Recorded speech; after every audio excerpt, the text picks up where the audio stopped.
song be sung. If you listen, you can hear the sirens say, when you think you're done, you've just begun.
Hey, did you know that according to a recent National College Health Assessment, 80% of college students reported feeling overwhelmed? If you're like me, if you're a parent or an influencer with students, that is overwhelming to think about. Which is why I'm so glad that you're here today. We're gonna dig into some tools to help us prepare and equip the up-and-coming generation. Because as we just heard, love is bigger than anything in its way. If you're a parent, a grandparent, uncle, aunt, teacher, administrator, coach, mentor, anyone who cares about the next generation, which is pretty much all of us, you're in the right place, so stick around. My name is Abby, and I just want to say, first of all, welcome to Crosspoint. We know that you got a lot of options when it comes to church. We're not only excited that you're tuning in with us today, we'd love to hear from you. And one of the ways that you can do that is scan the QR code. Here you can tell us a little bit about yourself, and if it's your first time with us, we'd love to send you a small gift in the mail this week just for joining us. Now, as we kick off 2024, if you are looking for some new opportunities, new connections, there's lots of ways that you can connect around here.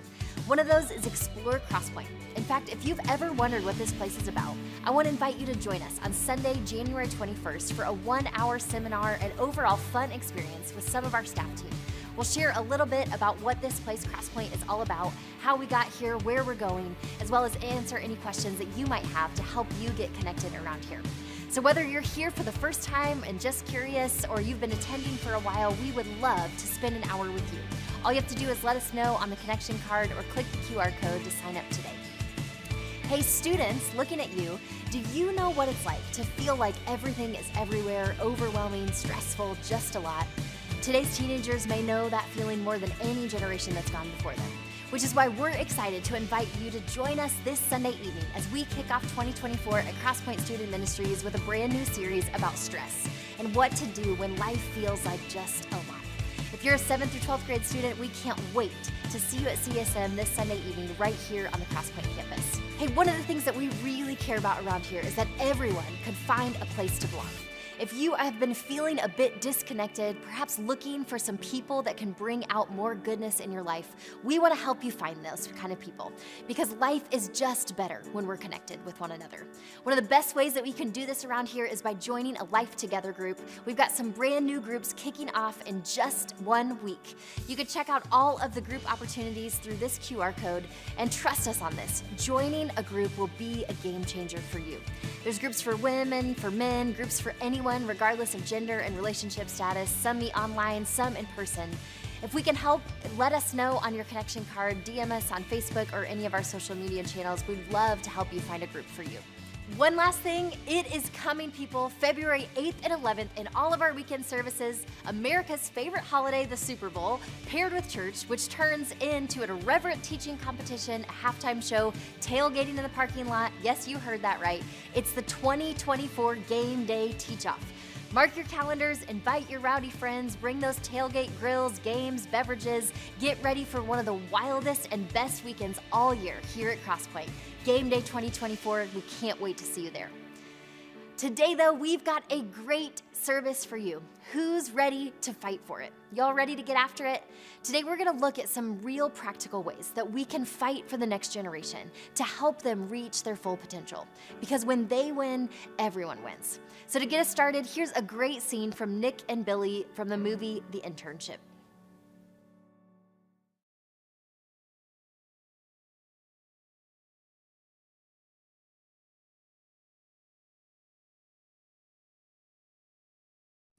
Oh, man. Any internship fans out there tonight? Oh, man, I tell you what a great movie. And if you're not familiar with this, Vince Vaughn and Owen Wilson there, Nikki and Billy, they lose their jobs. And they kind of got to reinvent themselves, and they apply to be interns to kind of go backwards into an internship at Google. And as you can see right there, I mean, you know, it kind of captures kind of the tensions of our world today, some of the stresses of how do we make it? How do we actually build and develop our lives? And we're going to look at that this weekend as we talk in part 2 of our series here, Fight For. What does it look like to fight for the next generation, to fight for the generation that's up and coming, that is going to be, a part of shaping our world over the next upcoming years and even decades. And so, man, super excited you're here with us this weekend. My name's Curt, and if you're here for the first time, so excited you're here, whether you're in person, tuning in online. It's a great time to be connecting with us here at Crosspoint at the beginning of a brand new series. And let's make some noise also for those joining us online this weekend. So excited to have you join us on the other side of the screen, and that you would take the time to be with us this weekend. Now, we're going to have fun today, just looking at what does it look like to raise up, to build the next generation. We've all been in that place where we've been that generation. And so we're going to look at another scene from this movie, because this really kind of captures a bit of the heartbeat of I think what we want to go after, this idea of when we experience difficult things, when we, kind of get down on our luck, when perhaps, the job fades away or the opportunities that we were planning on just kind of fade away. What does it look like to fight for it in those moments? And as we can see in this next scene, these guys fight for it, and it begins to pay off for them. So take a look at this.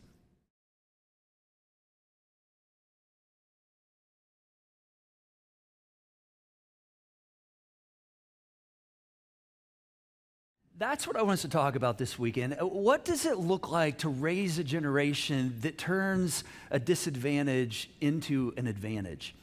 And, to actually be able to create a future, to have the kind of grit, to have the kind of ability and the belief in themselves that they can actually overcome anything that comes their way. And so that's what we're going to kind of fight for this weekend. And so today, what I want us to see is that we all have a role to play in this. So whether you're a parent or a grandparent or an uncle or an aunt or a friend of someone who is in the up and coming generation, maybe you're an educator, maybe you're an employer and you're hiring and shaping the next generation, whatever your role is, which I think, believe it or not, it includes all of us. I want us to see that we have a role to play. And I'm not going to list all those roles out each and every time we kind of work through this, but I want us to see that we all have the ability to actually affect the next generation. So we're going to spend a little time kind of looking at the context of what the current up-and-coming generation is dealing with and what it means for us to fight for them. And then we're going to look at some of the things God says about this, which he gives us kind of some real good clarity on how we raise each generation up. And then we're going to give some walkouts. I want to give some time to actually just give us some very tangible ways that we can put, practices we can put into place that actually build into this generation. Now, as we do this, we're going to look through the lens of one of my favorite thought thinkers on this, on the next generation, a guy by the name of Dr. Tim Elmore. He's somebody that I have actually had the chance to visit with. We've heard from him here at Crosspoint before. He's one of the best, in my belief, people who understand like what this generation is looking at and what they're navigating, how we can build into them. And you can find his work at growingleaders.com/blog, which that never gets old. It's so fun right there. And we're going to look at some of the data that he brings us. And one of the things that he kind of brings to the forefront as we think about building the next generation is how there has been a kind of a change in the scorecard as we know it in terms of what it means to be a good parent. And so what he means by that is he said, it used to be a good parent, it meant that you basically, give your kids everything they need. But in today's world, where we are kind of right now, and especially in our community, you're a good parent if you give your kids everything they want, right? And that may not be true in every community, and maybe that's not always true, but let's be honest, in Fishers, come on, is that not true? Anybody? Yeah, okay. I got about 6 of you, actually about 10 of you that are on board with that. And so I think the dilemma when it comes to good parenting and raising this generation is that we want to try to remove hardship. And why wouldn't we? I mean, what good mom or good dad would not want their kids to not have to experience some of the hardships that we went through, and yet we have to be reminded that it was going through those things that are actually the things that forged and shaped who we are today. And so I want us to kind of change our thinking today as we think about what does it mean to raise up the next generation, that we're not just raising up children. What we're doing is we're actually raising up future adults. Now, as we think about a little context on this, one of the big factors that each generation, all of us have had to do this, and today's current generation has to do this as well, they have to navigate the pace at which things change. And I think we would all agree that life changes at a pretty rapid pace, that there's a lot of chaos when it comes to navigating life. In fact, about 50 years ago, we began to learn that change brings stress. In fact, there were two doctors that developed an assessment, kind of an inventory called the social readjustment scale. And this kind of measured that if you have a certain amount of changes in your life, anything from moving to a new community, or perhaps starting a new job, or losing a job, or getting married, or getting divorced, or if you're a student, graduating, going to a new community, going to college, developing new friendships, all of these things are life change units, and they all add stress to our lives, whether positive or negative.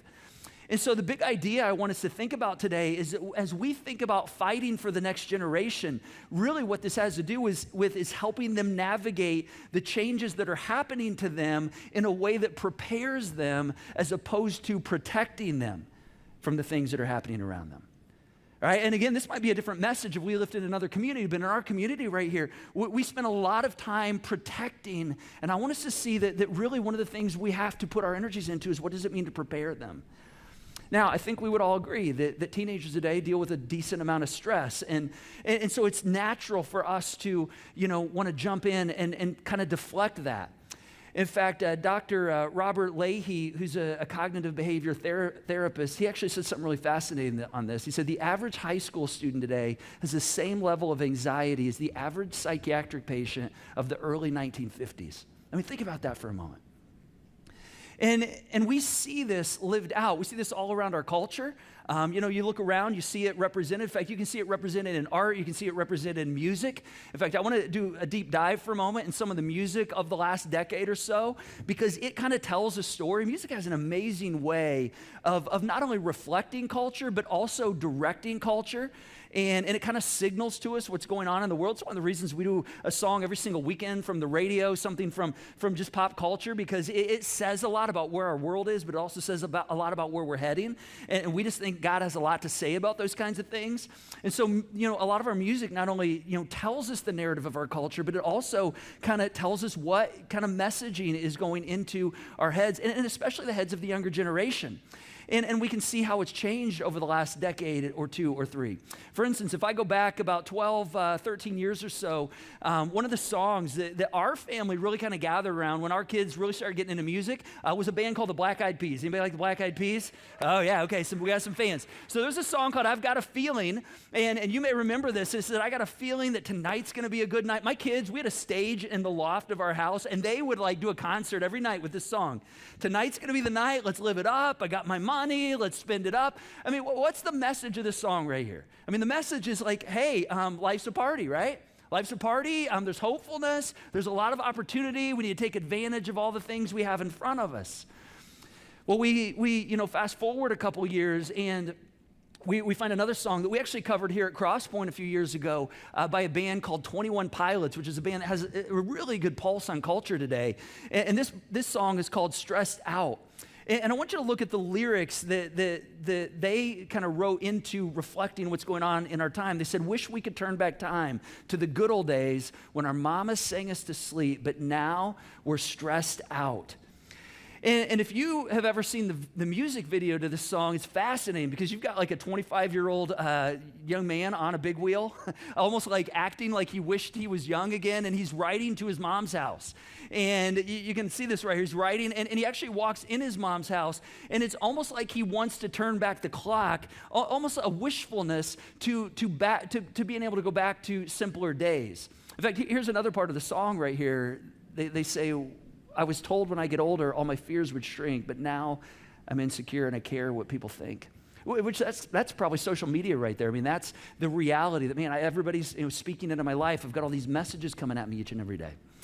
Fast forward a couple years from that to, around 2018, 19, there was a song that we see from a group by the name of Chainsmokers that's called Sick Boy.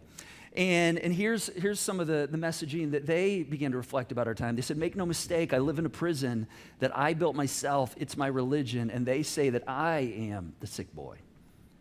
Feed yourself through my life's work. How many likes is my life worth?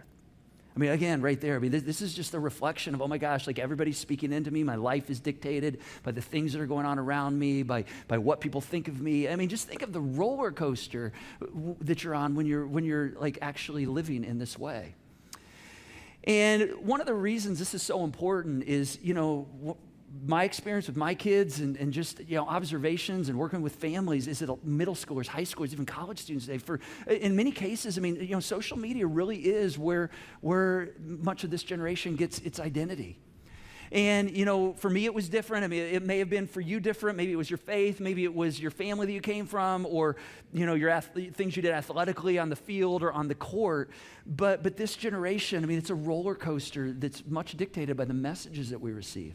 Let me give you one more. This is going super current. This is a song we covered just this past fall from the Barbie movie and Billie Eilish. Great movie, great song. She writes, I don't know how to feel, but I want to try. I don't know how to feel, but someday I might. When did it end, all the enjoyment? I'm sad again. Don't tell my boyfriend. It's not what he's made for. What was I made for? And so, I mean, here we see that it's like, I'm trying to figure out like why I'm here. And then, I'm dealing with things, but I don't even know that I need to tell my boyfriend. I mean, there's not people in my life that it's not their job to own that. And see, we see all of this, and we just in one, a little over a decade, we can see this movement from like, I'm in control, I have, control over my destiny, I can actually make decisions that affect my life, to this sense of life is happening to me. And, statistically, I mean, if you look at data today, I mean, the number one word that the up-and-coming generation would use to define their life is this word right here. It's the word overwhelmed.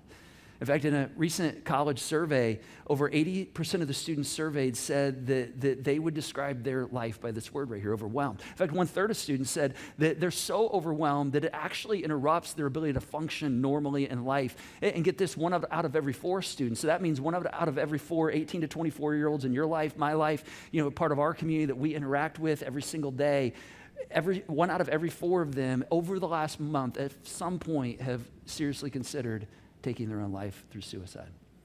I mean, just because there's a sense of feeling overwhelmed. And I mean, and of course, this isn't cool. It's not good. I mean, this idea of life is happening to me and it's so out of control and I don't know how to interpret all of it. And I've got all these messages coming at me.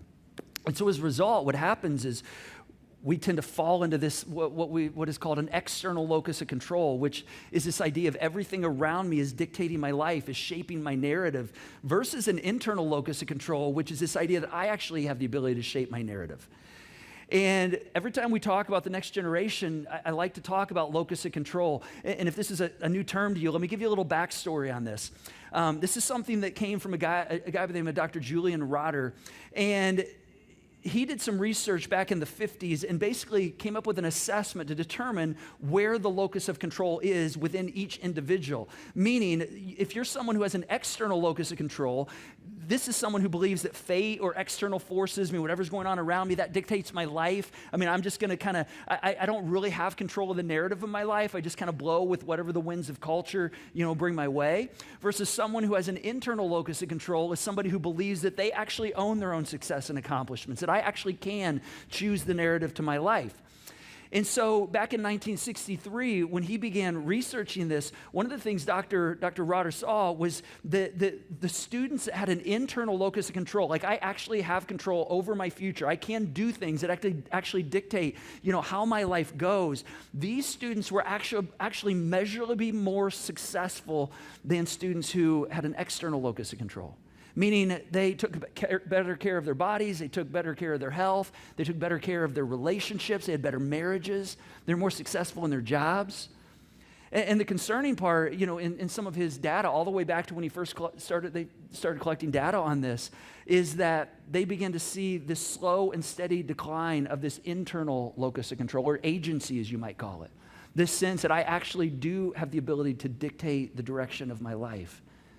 But for many students, it's like, I don't know how to do this, and it's out of control, and I need somebody to do this for me. I don't know where to start. And why do you think that is?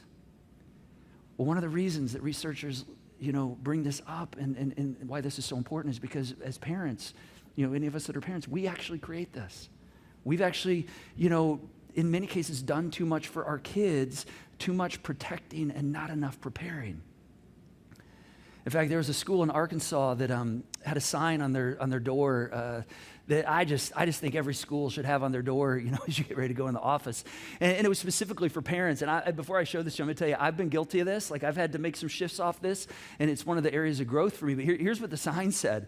It said, stop. So this was for parents. Stop. If you're dropping off your son's forgotten lunch, books, homework, equipment, etc., please turn around and exit the building. All right? Your son will learn to problem solve in your absence. See, this is actually where, like, the problem solving, the internal locus control gets developed when all of a sudden life doesn't go exactly the way I want, and I have to actually come up with solutions. But see, so many of our students don't know how to do this. Why is that? Because we do too much protecting and not enough preparing. So again, big idea this weekend. I want us to lean into what does it look like for us to fight for the next generation by doing more preparing and less protecting. All right, because this is what develops agency. This is what develops this internal locus of control. Now, this phrase, internal locus control, external locus control, it's not a term we use every day, but we have a role to play in this. And it's consistent with what we see in men and women all the way back to the first century, all the way back to the early church. To the first century church, we see, the challenges, the obstacles that people in the first century faced. I mean, they did it without Advil and Tylenol. I don't know how they did it. We have different challenges today, but they had challenges to overcome. And the writers of the New Testament, they would encourage people to say, of course there's a God. I mean, there's a God who's there. He's in control of the world. He cares for you. He hasn't forgotten about you. He knows what you need, but at the same time, you have the ability to control your destiny. You have the ability to control outcomes in your life. You have the ability to actually shape the direction of your life. You have an ability to shape the beliefs that you have, the hopes that you have. You have the ability it's actually in you. And when we receive God into our life, I mean, we actually have God's Spirit dwelling in us. I mean, think about this. The same Spirit that raised Jesus from the dead is actually living in us. And so that means you can actually do hard things. And so I want to give us a picture, just a one-verse picture of kind of what we see the Apostle Paul lay out in one of his letters to the Romans. The Apostle Paul's, a guy that is trying to raise up new Christians, young Christians, strengthen people who are trying to figure out what it means to have faith. And so he writes this letter to all these people scattered across Rome who are trying to figure this out. And here's what he says. He says, do not conform to the patterns of this world. All right, and so that's the external locus of control right there. Don't conform to the winds that blow your way and all the different changes that happen. Don't find yourself going, oh my gosh, these things all dictate my life. They don't have to dictate your life. He's saying you don't have to conform to that. But instead, be transformed. And look at this phrase he uses at the end of this, by the renewing of your mind. And what he's meaning right here is he's saying you and I actually have the opportunity to establish control of the narrative. All right, that we have the ability to make decisions each and every day, regardless of the winds that are blowing around us, that actually allow us to choose our attitude, that affect our attitude, that affect the quality of our life. And again, this is also known as agency. And so for the rest of our time today, I want to give us some walkouts in how we do this. How do we implement these things in the next generation? And I'm going to be honest with you, I'm still learning alongside you on this. These are some things I've learned and that I found super helpful. And many of these I've learned from other people as well. And so I want to kind of give you what it looks like to change the report card in how we parent. What does it look like when we begin putting more time and energy into preparing instead of just protecting? All right, and so you guys ready? You ready to look at what some of these things are? All right, here we go. Let's do this. So the first thing we have to do is we have to teach our kids to affirm God's promises about themselves. We have to teach the upcoming generation what it means to affirm God's promises about themselves. And I would even recommend out loud, to say these things out loud. And it sounds like hocus pocus. It sounds like, oh, we're just going through a rhythm. No, it's not that at all. When we say these things, we're actually fighting against the cognitive distortions that want to change the narrative about ourselves. That I'm going to flunk this class. I'm not going to do well here. I don't have any value to bring. I'm not good enough for him. I'm not good enough for her. But see, when we affirm God's promises about ourselves out loud, one of the things we do is we actually expel or we come against the lies that actually cause us to think that everything around us shapes who we are. Now, let's go back to what the Apostle Paul said right here in Romans chapter 12 for a second.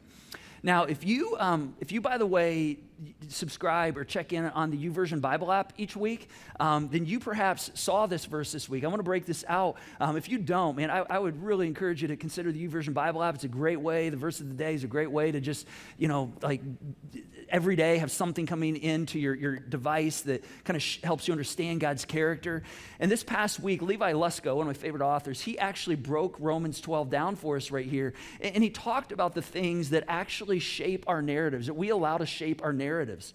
And he said, it's all these simple things that we say. He said, we'll say things like, well, that's just the story of my life. Maybe you go through something and it doesn't go the way that you want. And you go, wow, that's just the story of my life. It always goes that way. The bottom of your grocery bag fell out, or you spilled coffee all over your shirt right before you walked into a presentation. Like, wow, it's just the story of my life. It always goes this way.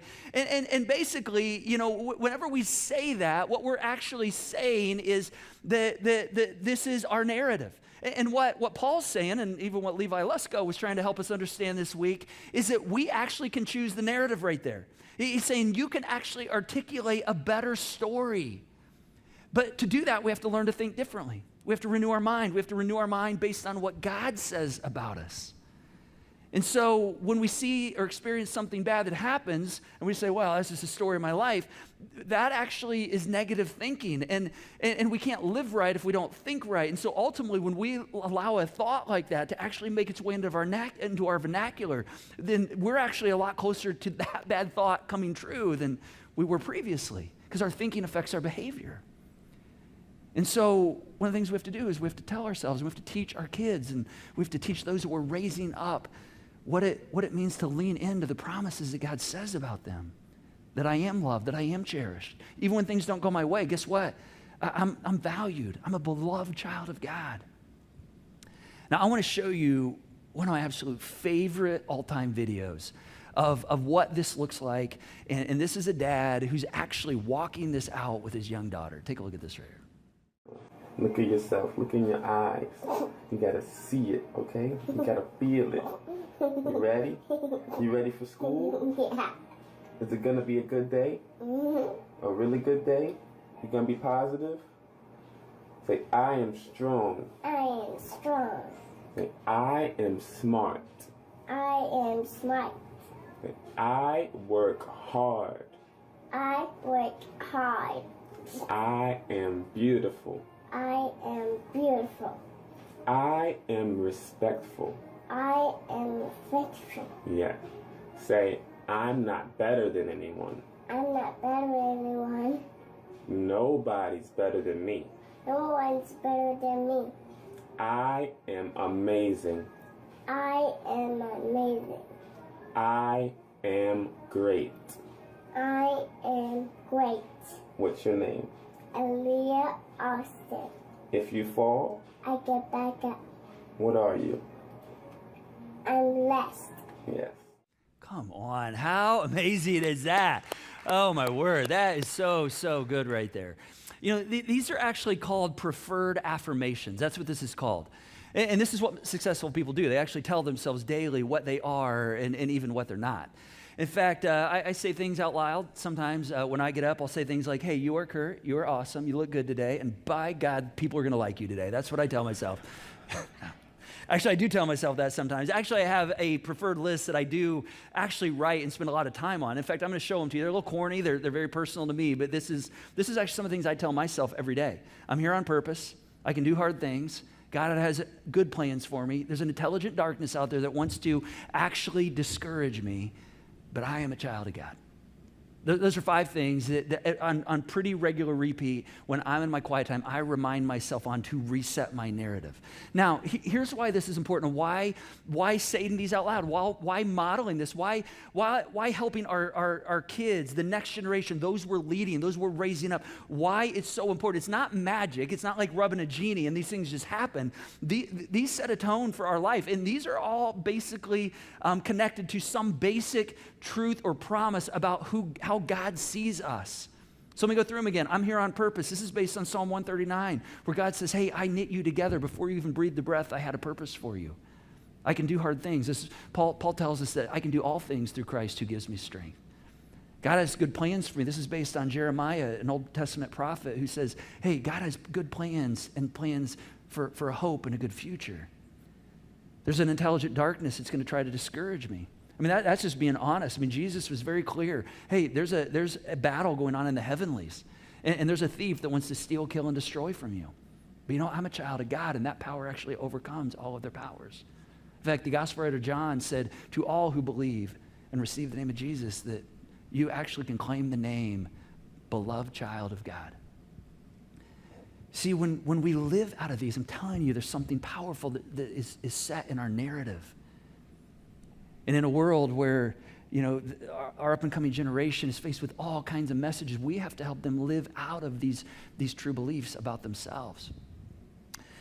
Dr. Elmore, he has a whole series of books called Habitudes. I'm going to show you a few pictures out of them here in just a moment. And I'm mentioning this because if you're a educator, if you're in administration with education, if you are a coach, if you do anything with socio-emotional learning and you are helping build some of these skills into students, you might want to go to the Growing Leaders blog page and actually check some of these resources out, because they help us land some of these concepts. And so as we think of this idea of how do I speak belief and things that are true and help the next generation to do the same, I want to give you an image, two images that are very similar. It's the difference between a thermostat and a thermometer. Now, as you think about these two images, both of these things have to do with temperature, but they have a very, very different function. You know, a thermometer literally just like identifies the temperature in the room, whereas a thermostat sets the temperature in the room. I want my kids to set the temperature in the room. I mean, I want them to be the ones that say, hey, I actually can choose to have a positive influence in the world. I can choose what my narrative looks like. In fact, one of my daughters, I was in her room this past week, which I'm in there frequently, but I noticed she has all these little sayings she puts on her wall. And here you go, it's right here. And I was reading some of them. I snapshotted a few of them, and I want to share them with you because I love these. These are the things that she looks at every day, and it sets her narrative. In fact, this one right here, this first one, it says, be the energy that you want to attract. And I'm like, oh my gosh, I love that that's how you're starting your day, looking up from your bed. Be the energy you want to attract. Be the thing that you want to experience today. And then she has another one that says, you know, stop and pet the dog, because, you know, that just makes your day better too. And she wants to make sure she does that. But these things set a course for our day. Now, if you're saying, okay, how do I build this into my students? How do I develop this? Tim Elmore actually just recently came out with a fantastic new book called I Can't Wait. And I want to encourage you, if you've got young children, even all the way up through like junior high, I Can't Wait. Yeah, I love the junior highers here today. 52 stories of kids who changed their world that you can read together. So stories of real life stories of students who actually saw the world, and instead of being dictated by the things going on in the world, say, hey, I can actually influence the world. And then a whole set of questions that you can talk about what does it look like for us to be that kind of change agent in our world? We're actually giving agency to our students. We're building an internal locus of control, and we're helping them see that they can actually set their identity. All right, these are available at Connection Point. You can check them out after service. Second thing we have to do is we have to help students see progress. We have to help students see progress, not perfection. Not perfection. There's a guy by the name of Martin Seligman, and back in the 1960s, he started studying something called learned helplessness. And here's how he defined learned helplessness. This is basically when students begin to act helpless is when they are hopeless.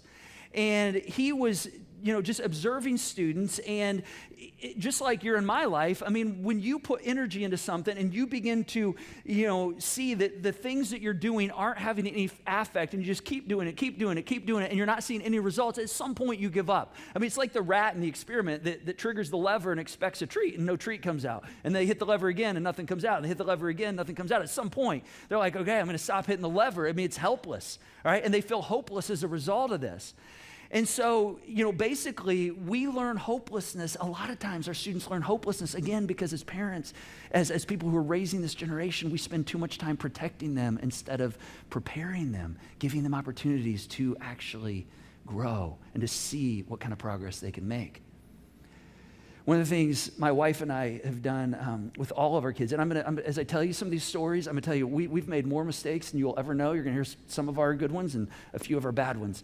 But we just started having our kids do their own laundry from like a very early age, which unfortunately meant for like my youngest daughter, like she started at like first grade. Like it's pretty much like, hey, if you need clothes, you're going to have to learn how to, wash them. And we'd show them and we'd, talk them through. And the cool thing is by the time that they got to FACS class in junior high, which is Family and Consumer Sciences, that's like home ec for some of us, like back in the day, they'd already done the curriculum. They're like, hey, go figure out, here's how you do laundry. Go home and do a batch. Like, I do that every day. Now, it wasn't, there was some dicey moments. I mean, there were some ruined clothes. There were moments where they wouldn't actually do their laundry, and so we'd be getting ready for school the next day, and they'd be like, I don't have any clothes. And so they had to put on like dirty pants and maybe a shirt that didn't go with it.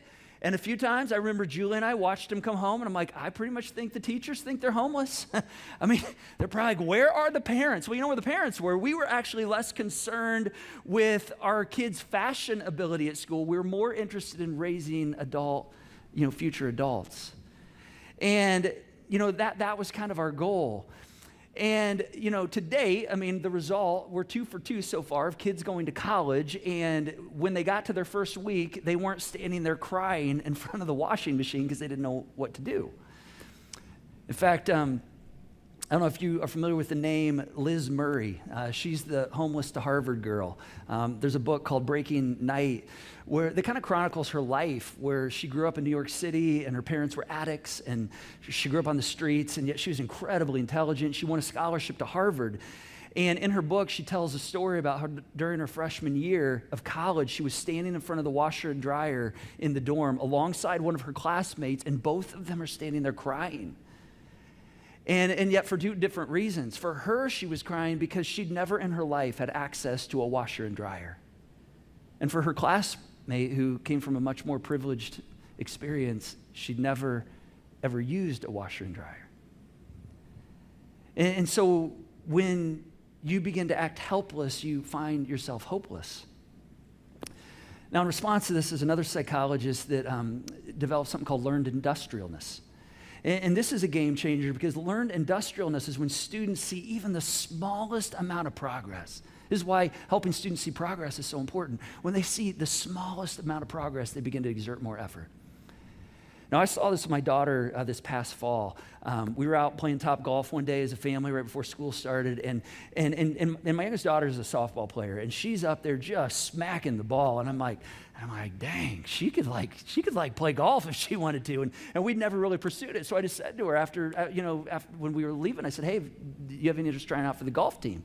And she's like, well, maybe. And she's like, I've never played. I'm like, I know, but like, I think you could actually develop, you could become really good. And so, golf tryouts were like a week. So like we hit the driving range a couple times. She decided she wanted to give it a shot. We went out and played, I think, 2 rounds of golf before she tried out. And in one of our rounds, I'll never forget, she's standing on the tee. She hits the ball so far. And I'm just like standing there in awe. And I'm like, Meredith, that was amazing. She's like, yeah, but it's like 2 fairways over. That was horrible. She rolls her eyes, puts her head down in the typical, I call that like a typical 7th grade response. Like, oh gosh, I'm not any good at this. And I said, whoa, wait a second. Oh, I know you're like way over here, but understand, like, you keep playing every day, man, you will be able to get really good at golf if you put time into this. I mean, you've got a swing that is natural for this sport. And that was all she needed to see, is that actually that hit, while it wasn't perfect, she actually could build on that. And man, she went to work. And I think it was like 4 or 5 weeks later, she had like 3 pars in a row in a golf match. How about that? Just because she could see, it's called learned industrialness. All we need to see is just a little growth, and it motivates us to move forward. She needed to see the process. Here's the image I want you to think about on this. Candles and brush fires, 2 flames. Now candles and brush fires come from a similar source, but there's a huge, huge difference. I mean, with a candle, it just takes a whew, and that flame is extinguished. Whereas, what does a bit of wind do for a brush fire? I mean, it like builds intensity, right? It builds intensity. And so we have to ask the question, as we're raising the next generation, are we building candles or are we building brush fires? We do that by helping students see progress. We build intensity by helping them see progress. Third thing, we have to give them ownership. We change the report card by giving them ownership. And this is a season Julie and I are in. I mean, as our kids get older, we're turning less into someone who is a supervisor, and we're more and more into coaching and supporting and consulting. And it means we have to lead differently. And the image I want to give us on this, the image I want us to think about, it's in one image. There's two different types of people in this one image, and this is the difference between drivers and passengers right here. Drivers and passengers. All right, now I want you to think about this for a moment. There's a big difference between people who are passengers and drivers. In fact, my 17-year-old, we went to the mall the other day together, and she just jumped in the car with me, and as we were driving through the neighborhood, she can drive now. She said, you know, Dad, every time I get in the car and ride with you, I feel like I'm a little girl again. And we were like reminiscing, and then I began to realize, oh my gosh, because I'm always the one driving whenever we're together, it naturally puts her in a posture of being a passenger. You know, what do passengers do? You get in the car, you put your AirPods in, you wave to your friends when they're going by, having a good time, and pay attention to everything around. What do drivers do? Drivers, you know, when you're the driver, it's your responsibility to get to the destination, right? And yet too often, I think, as parents, we find ourselves just maybe even indirectly encouraging our kids to be passengers instead of drivers. And so this is about owning the destination, because you can't blame anybody when you get to where you are, because you're the one that helped get yourself there. And when you do this, you actually grow agency, you grow internal locus of control. So how do you do this? Well, one of the things you have to do is you have to get okay with your own insecurities, with not being the one in charge. A couple years ago, I learned this from one of my good friends. I had the chance to coach a bunch of sixth grade girls in rec basketball and met a bunch of amazing people. It was one of the best teams I'd ever coached. And one of the parents was like, hey, you know, we won the championship that year. And they're like, you know, you didn't do that. Like, these girls pretty much had the championship when they stepped on the floor. I'm like, I know. It was a privilege to coach them. But I got to meet a lot of fun people. I got to meet my good friend Scott Long. Some of you know Scott Long, a comedian in the area that we've had the chance to partner with here in benefits and sponsoring great initiatives in our community. And another guy that assistant coached with me, a guy by the name of Derek Freeman. And Derek, again, has become a really good friend and is a part of our community here at Crosspoint. And Derek taught me something. A couple weeks into the season, I was coaching, Derek was assisting me. I had no idea what an amazing coach he was. He's the kind of guy, when you meet him, you know, he's a very humble guy, amazing dad, amazing coach. His son is probably, one of the best athletes that's ever graduated from Hanover Southeastern High School, went on to play for the University of Nebraska, had a promising NFL career in his future till he had a career-ending spinal injury, and his son just walked away and said, okay, you know, I'm not going to do football. I'm going to, go do my career that I prepared for. I'm like, how do you raise a kid like that prepares their whole life and then just has the confidence to walk away and do something that they're built for? Well, Derek raised him up. And so it was our second or third game of the season, and I had to be away for the weekend. And so I said, hey, Derek, I'm going to be out of town. Would you mind coaching this weekend? Matt, my son, was coaching with us. I said, Matt will be here to help. And he said, no, I'm actually not going to coach. He said, Matt's going to coach. He said, I'm going to assist Matt. I'm like, oh, I hadn't even thought about that. So I looked at Matt, and Matt was kind of like, whoa, he's about 16, 17 at the time. I said, you up for coaching these girls, Matt? And he said, yeah, I can do that. So he put the plan together. He put the rotations together. And I'll be honest with you, I don't even remember if we won or lost the game. We probably won because we had an amazing team, and I think we won about every game. But I can tell you that my son grew about 6 inches that weekend because Derek put him in the driver's seat instead of delegating him to the passenger seat. You see, these are the ways we change the report card. And I'm going to be honest with you, many people in our community aren't doing this. This is not a normal thing in our community. But I'm telling you, these are game changers. In fact, I want you to take a look at some of your next steps that are on your connection card as we wrap up. And I just want to encourage you to consider what's one next step in one of these areas. You might say, this is something God's putting on my heart in my role as I shape the next generation, as I shape the students that are in my home, as I shape, the students in my workplace, in my school. What's God putting on my heart? Because I believe this is what it means to fight for the next generation. And I know for some of us, we're sitting here and we're aware that perhaps that day has come and gone, and maybe you're sitting there with a bit of regret, and you're like, gosh, I wish I could have done some of this. I feel like, man, I made so many mistakes. Listen, none of us are great parents. One of the amazing things is every day is a new day. And the God I know actually specializes in work in the graveyard where things are seemingly dead, and he has the ability to bring things that look like they have no hope back to life. And so perhaps it's not too late. It's never too late to start building these things into those that we're raising. And so I want to pray for us. I want to invite you to stand. I want to pray for us. And I just want to ask God to uniquely, put on your heart. So let's go ahead and stand and just ask God to say, God, what do you want me to do? What's my role as we fight for this next generation? God, thank you for these pictures. Thank you for the words from Paul. And God, I just pray that you help us to know what to do with what we've heard and the things you've been stirring in our hearts. And the things that are weighing us down right now. The challenges, the students, the young people that we're raising, that we're influencing, whether that's in our homes or in our workplaces or in our schools. You know the challenges that come with that. And yet we know you're a God who works beyond those things. So God, whatever we need right now, whatever the desires of our heart are as we think about how we can better build into this generation, God, I just pray that your Spirit would move. I pray that you would do the work that only you can do. And I just pray that your Spirit would empower us, God, as we open ourselves up to what you want to do, the change you want to create. God, I just pray that we'd be open to what that looks like, and we want to follow your lead.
so excited to have you join us today, and that is our prayer for you, that you would see that God has an amazing plan for you and for all of those that you are raising, mentoring, building into.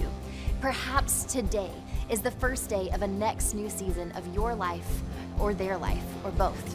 We're excited for you. We'd love to pray for you. You can let us know in your connection card before you hit send. And if you'd like someone to pray with you today, simply text the keyword "need prayer" to 317-834-7373, and one of our team members will be in touch with you. If you're a giver here at Crosspoint, I want to say thank you for your generosity through what you give to the Joy Box. If you're not a giver and you'd like to become one, you can donate at this QR code or through the Give button, and know that your gifts fuel all of the goodness that comes out of this place. Thanks so much for joining us. We can't wait to see you next time for part 3 of Fight For It. Shake up the ground.